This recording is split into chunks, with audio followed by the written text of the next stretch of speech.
Mari kita kedepankan sikap persuasif.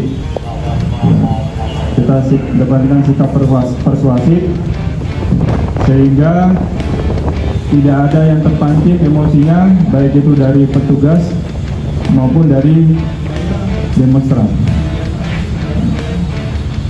Mereka datang ke sini tujuannya adalah baik, menyampaikan aspirasi rakyat Aceh. Maka dari itu sebagai aparat penegak hukum, kepolisian, dari TNI dan juga dari Satpol PP, kita wajib untuk memberikan pelayanan berupa pengamanan dengan baik pula.